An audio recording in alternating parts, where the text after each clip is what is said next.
Halo, assalamualaikum. Jumpa lagi dengan channel Genuk Bolu. Kemarin Genuk Bolu sudah share awal mula atau modal awal membuka toko bahan kue.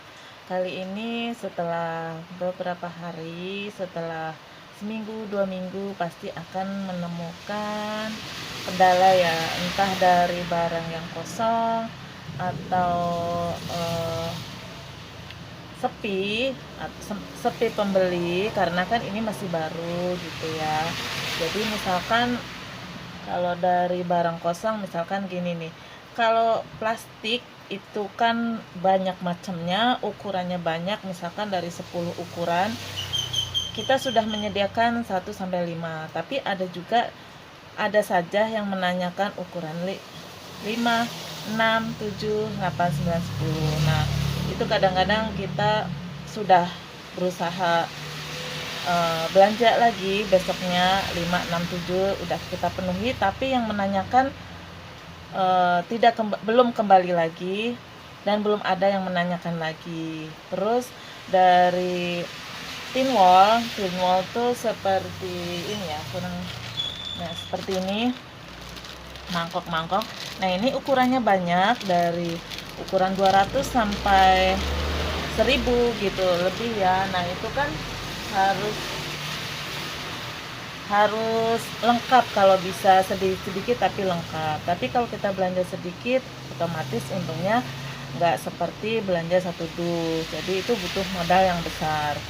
Kalau menurut saya itu sedikit-sedikit nggak apa-apa, yang penting lengkap dulu gitu.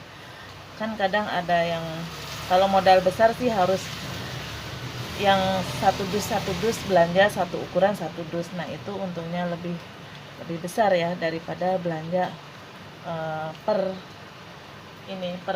pak gitu.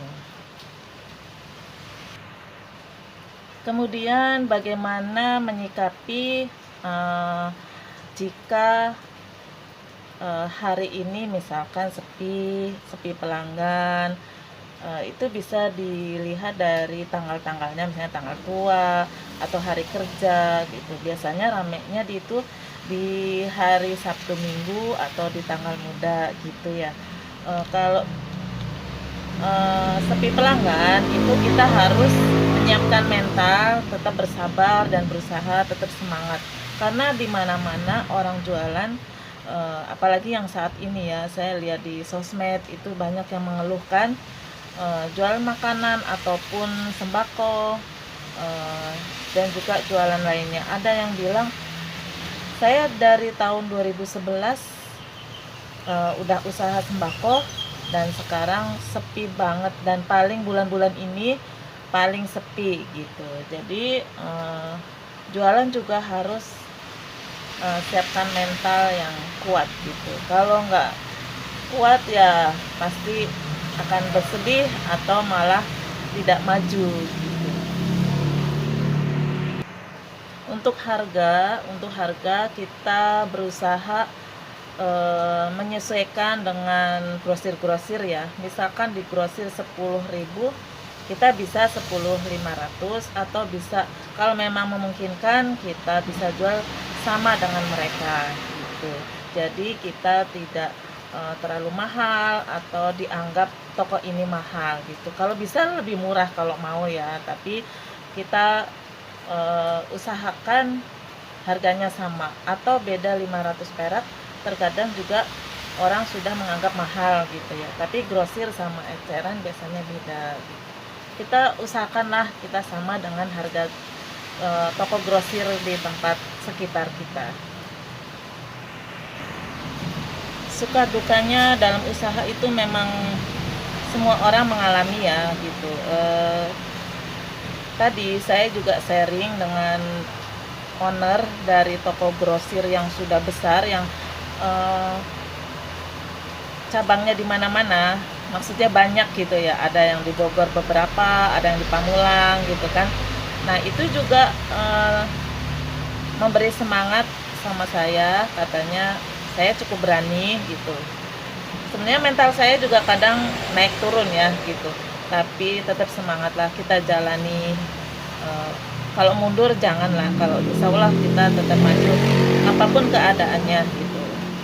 Terus yang owner tadi bilang, saya juga bikin grosir sudah besar, setoran hari-hariannya pernah 100.000, 200.000 gitu, padahal tokonya sudah besar. Itu awal-awal buka. Nah, setelah sekian tahun, 2 tahun, 3 tahun, nah itu baru bisa rame gitu. Jadi kuncinya adalah sabar, tetap berusaha, semangat,